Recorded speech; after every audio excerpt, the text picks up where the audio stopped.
I'm glad to be here again, talking about testing BBB. I'm Anton Barboza, also known as the Brazilian Anton, and I'm with Gabriel. We are QA and test developers in BigBlueButton.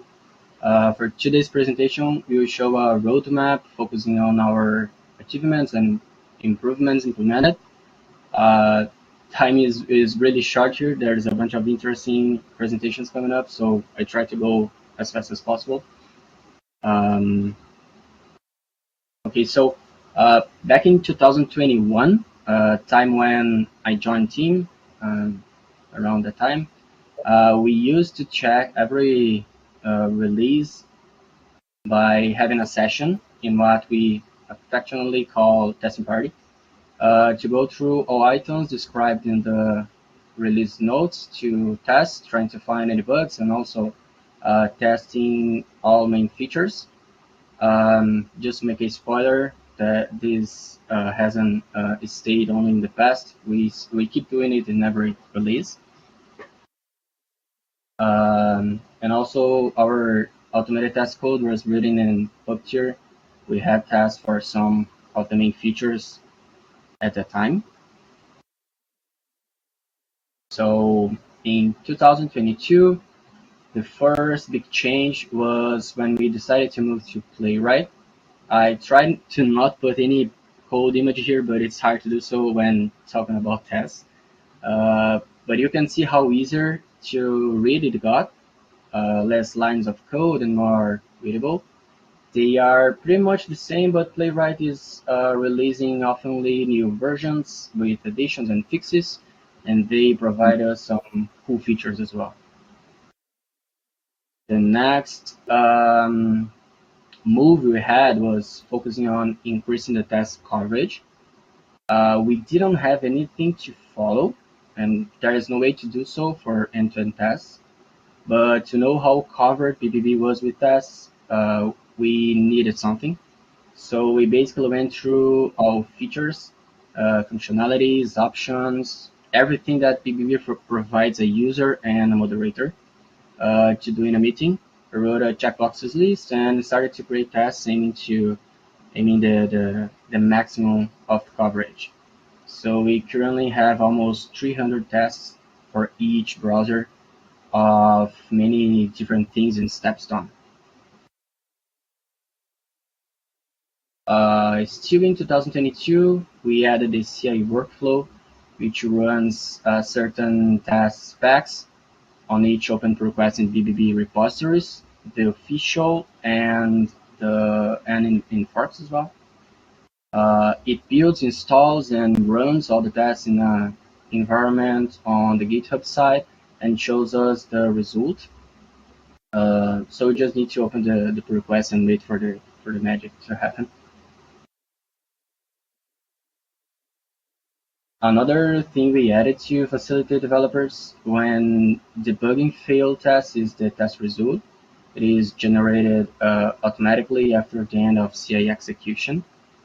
We can check the failed test with a nice UI list, check into them for some details like steps, screenshots at the end of this execution, a video of all steps, and a trace viewer, which is a feature that we can click on each step and see how it was when how it was the screen at the exact moment that we are checking that step. So this year we introduced an automated an auto comment showing the CA outcome.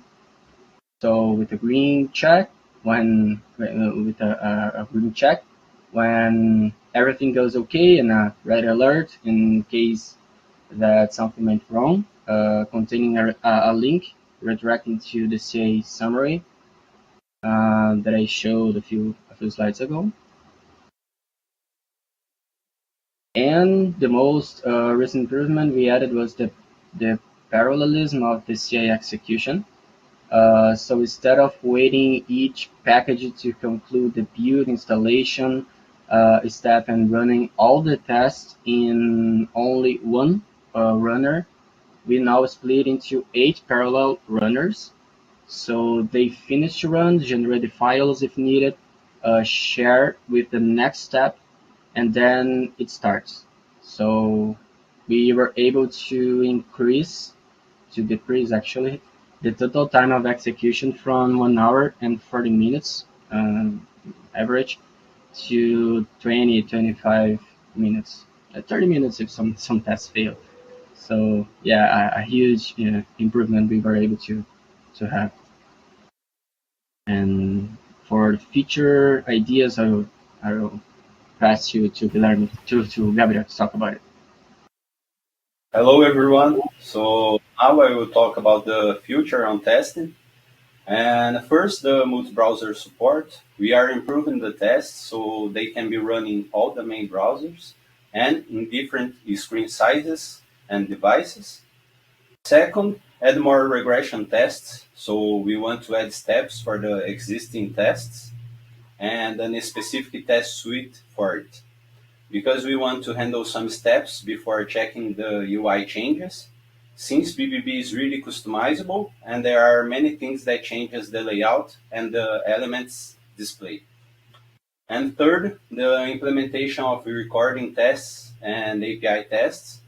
We do not have tests for it yet, so the idea is to add tests for the API calls and also for checking if the recording is working as expected. And for last, improve the comments. The idea is to improve the PR comments to clarify where and why the test has failed. For example, on the building or on the styling package, or which test has have failed. And that's it for the test. We hope you guys enjoyed all the work we've been doing with the tests. And that's it, guys.